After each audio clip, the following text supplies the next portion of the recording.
et bienvenue sur cette chaîne, donc les jeunes investisseurs. Aujourd'hui, on reçoit Quentin en interview qui va nous expliquer du coup sa première expérience d'investissement en immobilier. Comment ça va, Quentin? Super bien, toi. Ça va, super. Alors, explique-nous un petit peu ton projet là. Tu es en train de réaliser du coup un investissement immobilier, ton premier investissement immobilier. Quel est ton projet de base en fait? Quel a été ton projet de base? C'est ça. En fait, en 2021, je me suis fixé une résolution, c'était d'investir. Investir dans la pierre ou dans autre chose, mais ma résolution première, c'était d'investir.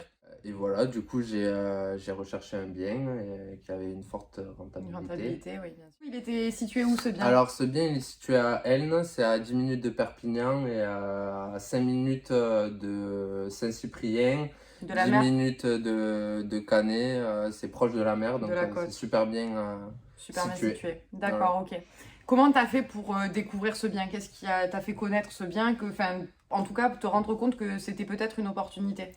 En fait, c'est une maison de village qui est composée en deux biens. Mhm, Donc, au premier, c'est un duplex un T3 de 50 mètres carrés à peu mhm, près. mhm. Et au rez-de-chaussée, c'est un studio de 28 mètres carrés.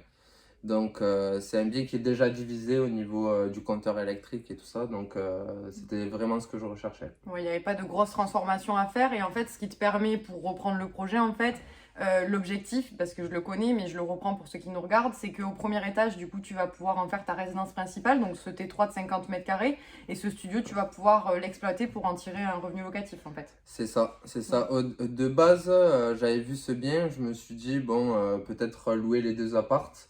Mais comme le bien situé au premier, il est plus grand que le bien qu'on a actuellement avec ma conjointe, on s'est dit que c'était Une le opportunité. bon moment pour y habiter, quoi. Il y a ça, il y a un autre aspect aussi, je pense que c'est le fait que effectivement il y a des meilleures conditions au niveau bancaire quand on fait un achat qui comprend sa résidence principale, que ce soit en termes de durée ou en termes de taux, hein, parce que voilà, donc ça aussi c'est bien parce que du coup tu as pu acheter en résidence principale et sur 25 ans du coup. C'est ça, exactement. J'ai pu du coup faire passer le prêt sur 25 ans, donc du coup ça baisse mes mensualités. Bien sûr, Et en plus, au niveau de la banque, c'est plus facile quand il y a de la résidence principale dans le prêt. tout à fait. Et du coup en fait ce revenu locatif c'est juste un plus qui va venir couvrir une partie de ce prêt, C'est ça.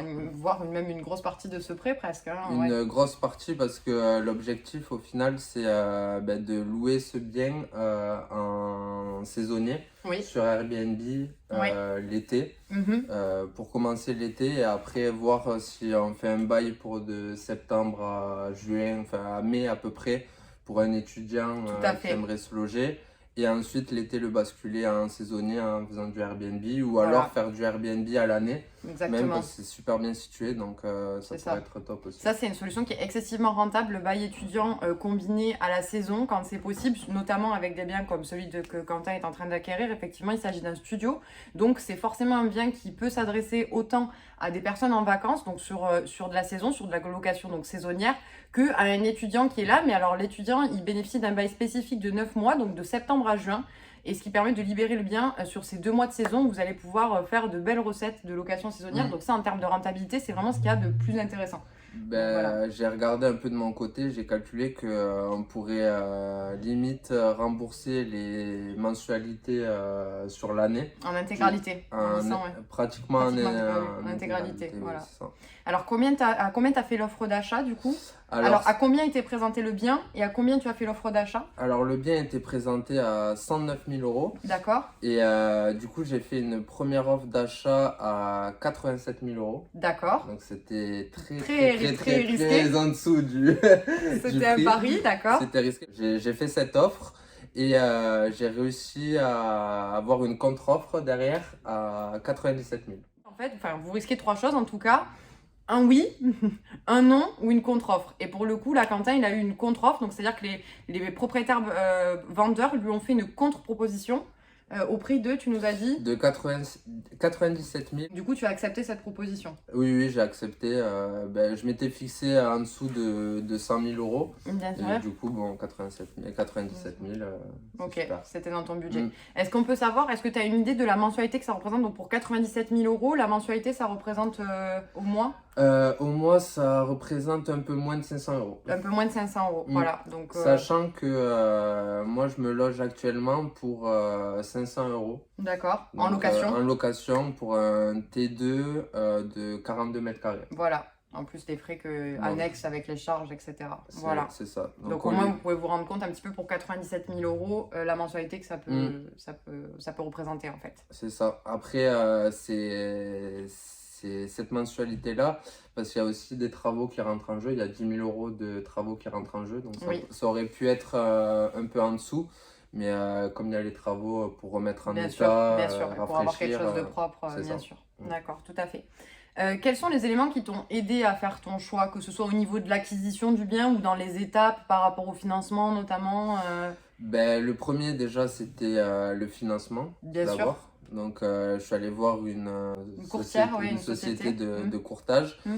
pour justement voir ma capacité d'emprunt Tout à fait. et savoir si je pouvais me positionner vraiment sur ce bien. Et en plus ça coûte rien, on peut y aller, Tout à fait. y aller à tout moment, avoir un petit rendez-vous et au C'est moins ça. on peut savoir à peu près ce qu'on peut emprunter et ce qu'on peut rembourser derrière. C'est ça, en fait l'étude est complètement gratuite et ça t'a permis à toi d'avoir une visibilité claire sur les biens que tu pourrais prétendre en tout cas acquérir en fait. C'est ça, c'est ça. Exactement, ok.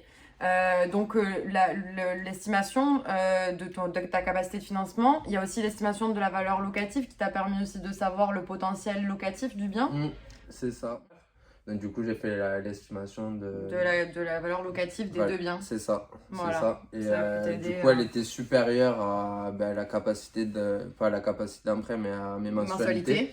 Donc ça couvrait la valeur locative potentielle couvrait la mensualité des prêts. D'accord, ok. Et t'en es où là dans ton projet d'acquisition exactement? Alors du coup de mon projet d'acquisition, dans une semaine je signe le compromis. Donc voilà, tu es au stade du compromis, donc première grande étape on va dire décisive qui vraiment commence à sécuriser la vente, puisqu'entre l'offre d'achat et le compromis, c'est vrai que l'acquéreur juridiquement est encore potentiellement libre de se rétracter. Une fois le compromis signé, il y a 11 jours de rétractation post-signature, ça c'est le délai légal. Et donc là, on est vraiment engagé, sauf il y a des clauses, suspensives pour l'obtention du prêt. Voilà. C'est ça. Ça veut dire que si mon prêt ne passe pas auprès de la banque, on annule tout et moi sans aucun frais et pénalité. Rien à payer. Voilà, sans aucun frais ni pénalité pour toi. Voilà, c'est super. Ok, pour finir, pour conclure, je voudrais savoir si tu es satisfait du coup de cette opération, si tu penses que tu as fait, juste une bonne acquisition. Et ce que tu pourrais conseiller du coup aux personnes qui veulent faire leur premier achat et qui veulent investir comme toi, qui en sont au stade du premier bien justement, ce que tu pourrais leur conseiller? Si j'ai fait cette acquisition, c'est que ça valait le coup, j'ai bien calculé. Je me doute. J'aime tout calculer. Je me doute, c'est maîtrisé, c'est maîtrisé, mais c'est surtout que la différence par exemple avec un livret A et le fait d'investir dans un bien, la rentabilité au niveau du pourcentage... Je sais qu'à peu près le bien, on se situe entre 9% de rentabilité. C'est énorme. Brut, oui. Brut, oui. C'est brut. énorme, oui. Alors qu'un livret A, je sais pas combien c'est, mais c'est pas grand-chose, pas grand-chose. Ouais. Voilà, c'est ça. Et après, un conseil, allez voir quelqu'un qui est un courtier pour savoir votre capacité d'emprunt. Et déjà, vous aurez une bonne idée. Et en fonction de ça, recherchez et ça... Bien sûr. Et se faire accompagner aussi, je pense, dans le projet d'acquisition en global et se faire représenter par un professionnel de l'immobilier, ça a pu t'aider toi aussi dans les étapes, notamment administratives, voilà. Moi déjà je suis nul en papier donc ça c'est le cas de beaucoup de monde je pense qui vont regarder cette vidéo et qui pensent que c'est hyper compliqué administrativement et juridiquement, donc je pense que ça aussi c'est et non, j'aurais pas pu faire cette acquisition sans conseiller en immobilier, parce que déjà ils m'ont rassuré Et puis au niveau de tout ce qui est démarche, avoir les diagnostics, etc. Ouais, l'aspect juridique. Ouais. Moi, je connaissais pas du tout, donc ils ont vraiment pu très bien m'aiguiller sur C'est ça. ça. Et C'est ça. voilà. Bon, ben merci beaucoup, Quentin. J'espère que ça vous aura aidé. Et si vous avez des questions, bon, ben, vous pouvez nous contacter là, en description, vous trouverez nos contacts à Sophia et à moi-même. À bientôt. Merci, Quentin.